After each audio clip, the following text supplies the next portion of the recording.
On the last video, a guy asked an interesting question about the ratio of heartwood to sapwood and that sort of thing. And it's one of those questions, there's a vast difference between the theory, the received wisdom, and the actual practice. Now, you've all seen the pictures of a cross-section of a piece of yew where everything's perfectly symmetrical and you've got a nice even thin layer of sapwood. But the reality is more like this. So you've got thin sapwood there, you've got thicker sapwood here, and this is actually quite a nice log. And of course the middle of the log, the centre of the log isn't in the middle. You've got tight grains here, coarse grains there. Life ain't that simple. If we look at the first yew bow I ever made, it took me years to find this piece of yew, and you'll notice when I did find it, it had a massive great knot in the middle. And I'd heard all that stuff about you've got to religiously follow a ring, and I pretty much did on this limb, and it's got quite a nice even layer of sapwood. And just in case anyone's interested, this was from the south of England, low-lying ground, and it was a bit of effectively hedgerow yew that probably hadn't been touched for years and years and had grown up. A couple of branches very close together, so one face was relatively clean.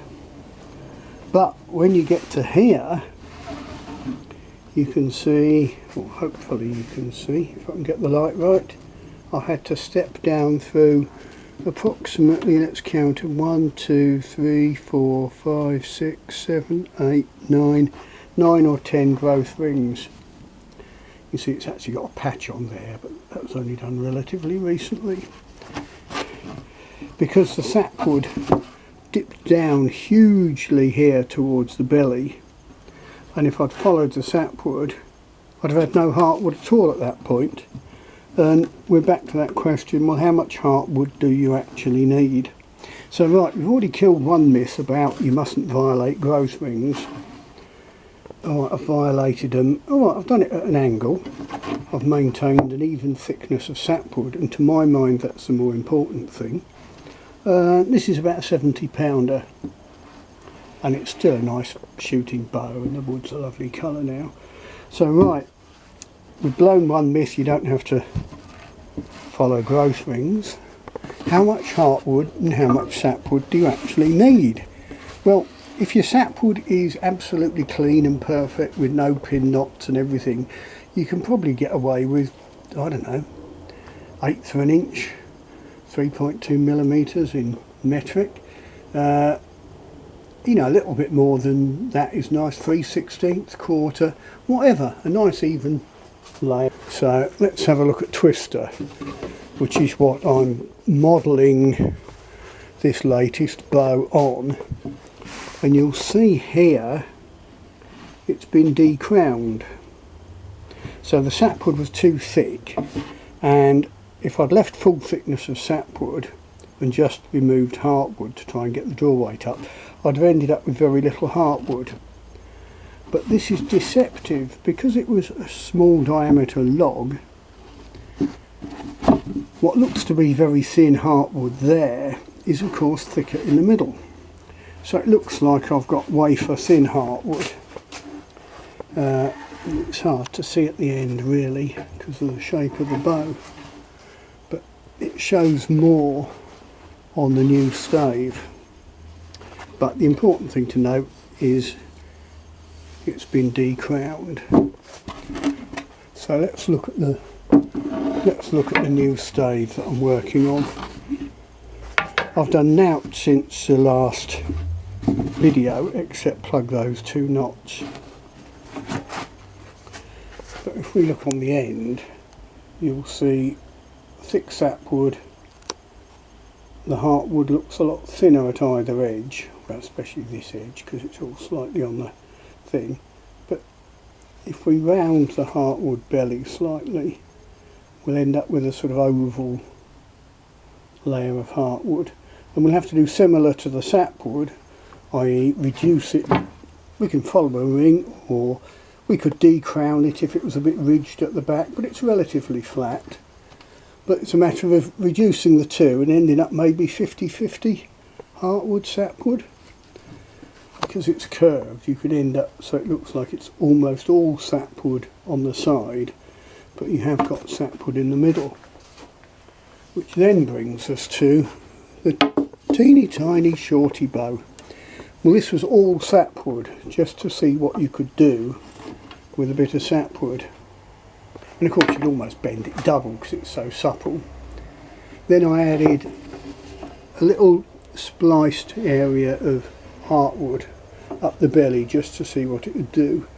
And this draws £40 at 28 inches despite being stupidly short.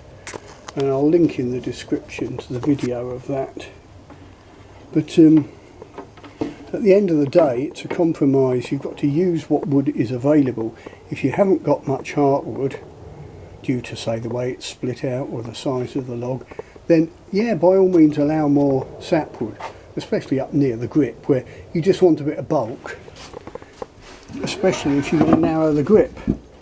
So I don't need to reduce sapwood here at all, but near the tip the overall bow is going to be thicker than that, so I'm going to have to reduce the sapwood, as long as I make sure there's a bit of heartwood on the belly somewhere. So yeah, you've got to play with the wood, but well, we'll see how this one comes along anyway. It's vastly too thick. You can see if we put it side by side with Twister, you can see I've got a lot of wood to remove. Now, I found a nice offcut of timber to illustrate what I was trying to talk about.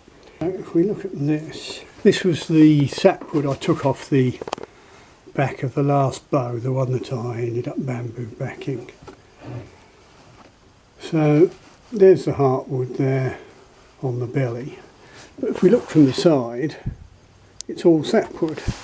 But if you look from the belly, you can see the bit of heartwood showing through. Not incredibly well defined. So that's your sort of heartwood boundary. So if you made a flat bow and you followed a ring, something like that, well, that might be too much poundage. Well, if you keep removing wood off the belly, you're going to end up with virtually no heartwood. So what do? Well, you can decrown it. So that horizontal line, if you've decrowned it like that, you've taken some of the thickness off. So that will bring the draw weight down. And obviously you don't want it looking like that because it's ugly as sin. You round it off a bit at the edges. So there we have it with it decrowned flat across the back. And depending on whether you follow a ring there or, you know, cut at some other angle to keep a thin layer of sapwood, you may be cutting through growth rings, but as you cut through them they'll be running along the length of the bow. So cutting across growth rings like that isn't a problem. As long as they're running along the bow, not a problem at all. And as we've seen before, even across the bow it's not a big deal. But if it was shaped like that, viewed from the side, you'd see quite a thickness of sapwood and a little bit of heartwood, and viewed from the belly you'll see a bit of sapwood showing, heartwood in the middle and a bit of sapwood showing either side. So you'll have a stripe of heartwood down the middle with sapwood either side. You know, there's different ways of laying it out. Of course, what you could do is curve the sapwood down to meet the heartwood there, so the belly would look to be all heartwood. So, you know, you can make your own choices, or cut it a bit narrower. Again, it will look all heartwood. So it can be very deceptive, where you think you've got a lot of sapwood and very little heartwood. Not necessarily so. So laid out like this, you think you've got that much heartwood, but in fact you've got good 30%.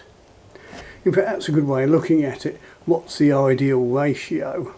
Well, I'd be tempted to say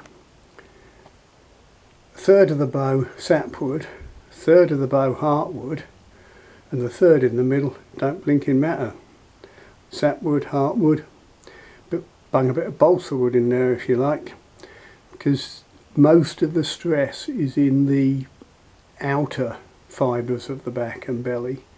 So, being serious, I don't think balsa wood would take the compression, but you know what I mean. So ideally, well, something like hazel, you could have a back of yew, a core of hazel, and a belly of heat treated yew, you know.